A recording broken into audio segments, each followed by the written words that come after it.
ਤੇ ਬਾਬਾ ਇੱਕ ਆ ਗਿਆ ਮੇਰੇ ਕੋਲ ਕਿੱਥੇ ਬੈਠੇ ਸੀ? ਦੁਕਾਨ ਤੇ। ਅੱਛਾ। ਕਰਿਆਨੇ ਦੀ ਦੁਕਾਨ ਸੀਗਾ ਆਪਣੀ ਕਰਿਆਨੇ ਦੀ। ਉਹ ਬਾਬਾ ਆ ਗਿਆ ਤੇ ਆਣ ਕੇ ਮੈਂ ਉਹਨੂੰ ਬੜੀ ਇੱਜ਼ਤ ਦਿੱਤੀ ਬਾਬੇ ਨੂੰ। ਮੈਂ ਕਿਹਾ ਮਜ਼ਦ ਬਾਬਾ ਵਾ। ਉਹਨੇ ਮੈਨੂੰ ਕੁਰਸੀ ਤੇ ਬਿਠਾਤਾ ਬਾਬੇ। ਜਦੋਂ ਮੈਂ ਉਹਨੂੰ ਕੁਰਸੀ ਤੇ ਬਿਠਾਇਆ ਤੇ ਮੈਨੂੰ ਕਹਿੰਦਾ ਪੁੱਤਰ ਸਿਗਰਟ ਪਿਲਾ। ਮੈਂ ਉਹਨੂੰ ਸਿਗਰਟ ਪਿਲਾਈ ਲਿਆ, ਬੜੀ ਇੱਜ਼ਤ ਦਿੱਤੀ। ਮੈਂ ਆਪ ਨੀਚੇ ਬਹਿ ਗਏ ਉਹ ਜ਼ਮੀਨ ਤੇ। ਮੈਂ ਕਿਹਾ ਬਾਬਾ ਵਾ ਚਲੋ ਇੱਜ਼ਤ ਕਰ। ਬਾਬਾ ਮੈਨੂੰ ਕਹਿੰਦਾ ਪੁੱਤ ਕਦੀ ਸਰਗੋਦੇ ਗਿਆ? ਮੈਂ ਨਹੀਂ ਬਾਬਾ। ਪੁੱਤ ਫਿਰ ਤੂੰ ਕਿੱਥੇ ਗਿਆ? ਤੂੰ ਤਾਂ ਬੋਲ ਕੇ ਨਹੀਂ ਫਿਰਿਆ। ਮੈਂ ਕਿਹਾ ਕਿਉਂ? ਮੈਂ ਕਿਹਾ ਆ ਤੁਸੀਂ ਗੰਨੇ ਵੇਖੇ? ਗੰਨੇ ਕਮਾਲ, ਆਪਣਾ ਕੋਈ ਕਮਾਲ ਨਹੀਂ ਹੈ।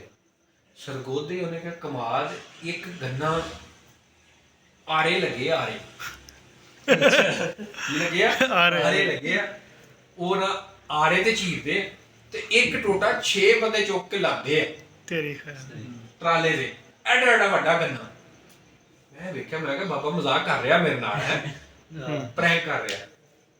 ਫਿਰ ਮੈਨੂੰ ਕਹਿੰਦਾ ਪੁੱਤ ਇਹ ਤੂੰ ਗੱਲ ਮਜ਼ਾਕ ਨਾ ਸਮਝੀ, ਇਹ ਸਾਡੇ ਪਿੰਡ ਦੀ ਗੱਲ ਤੈਨੂੰ ਸੁਣਾਉਣਾ। ਮੈਂ ਕਿਹਾ ਸੁਣਾਉ। ਕਹਿੰਦਾ ਸਾਡੇ ਪਿੰਡ ਕੁੱਕੜ ਸੀਗੇ ਰੱਖੇ 2 ਘਰਾਂ ਨੇ। ਕਿੱਡਾ ਕੁੱਕੜ?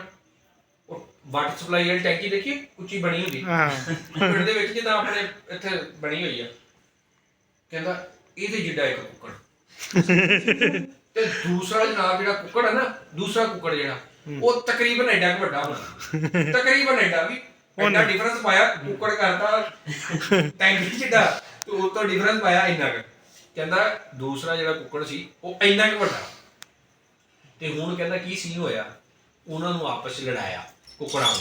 ਜਦੋਂ ਜਨਾਬ ਕੁੱਕੜ ਲੜੇ ਆ ਨਾ, ਤੇ ਜਿਹੜਾ ਸੀ ਛੋਟਾ ਕੁੱਕੜ, ਜਿਹੜਾ ਸੀ ਛੋਟਾ ਕੁੱਕੜ, ਉਹਨੇ ਐ ਉੱਡ ਕੇ ਮਾਰੀ ਨਾ ਜਨਾਬ, ਤੜ ਮਾਰੀ ਹੈ ਤੇ ਉਹਨੂੰ ਜਨਾਬ ਪੰਜਾ ਵੱਜਾ ਵਾ ਤੇ ਉਹ ਡਿੱਗ ਪਿਆ। ਉਹ ਵੱਡਾ ਡਿੱਗ ਪਿਆ। ਜਦੋਂ ਡਿੱਗਾ ਵਾ ਜਨਾਬ ਉਹਦੀਆਂ ਆਖਰੀ ਸਾਹਾਂ ਚੱਲ ਗਈਆਂ, ਛੁਰੀ ਫੇਰੀ ਆ। ਤੇ ਹਾਲੇ ਉਹਨੇ ਕਿਹਾ ਜਨਾਬ ਸਿਰਫ ਇੱਕ ਪੱਟ ਜਿਹੜਾ ਨਾ, ਇੱਕ ਪੱਟ ਕੁੱਕੜ ਦਾ, ਇੱਕ ਲੈਗ ਪੀਸ ਪਿੰਡ ਪੂਰੇ 'ਚ ਪੂਰਾ ਆ ਗਿਆ। ਤੇ ਬਾਕੀਆਂ ਦੇ ਹਜੇ ਸੋਚ ਰਹੇ ਆ ਵੀ ਉਹ ਕਿੱਥੇ ਸੰਭਾਲ ਕੇ ਰੱਖਣਾ।